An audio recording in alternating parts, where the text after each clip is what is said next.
front elevation. There's been 2 repairs here. You can see that it's characterised by the lead straps which hold them in place. The lower one is actually an inch too small, that tile that's been used there. That could do with taking out and checking, because it could be an inch too short on the top as well, for all I know. So that needs to be removed and the correct size slate put in place. The one immediately above it, slightly to its left, a repair is also in need of replacing because it's cracked. I don't know if you can see that in the video. Center screen now, that's cracked. Okay, there's another one. Oops, excuse me. So put that in the screen.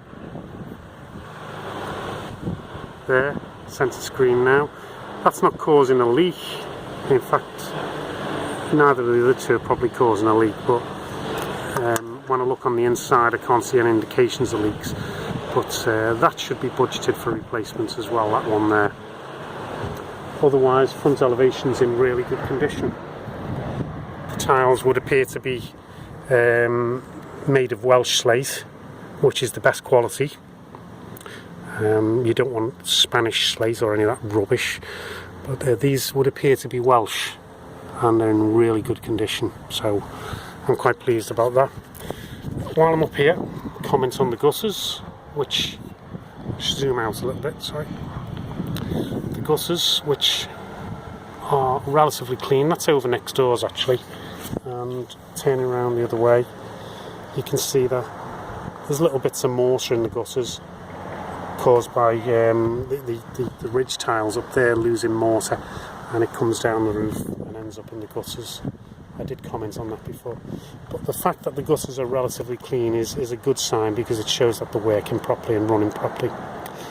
Looking at the bay roof here in front of us, you can see that it's constructed of sandstone blocks, which is typical, and sandstone on top, which has then got a very fine concrete mix over the top of that.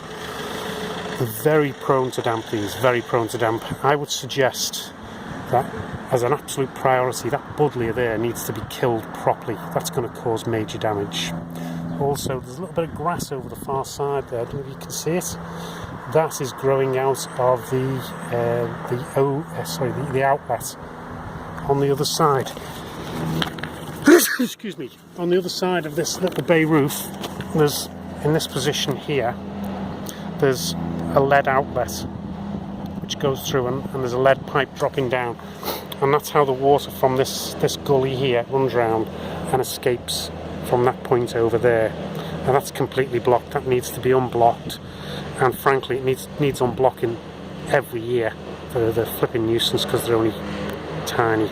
So buddleia out and killed properly, and for a long term I would suggest that this has the moss removed, and it wouldn't do any harm at all to give it a coat every few years of a good quality black bituminous roofing paint to waterproof it and to stop this from getting an ingress of damp constantly, which sooner or later is going to cause problems inside. Okay, that's the end of this report.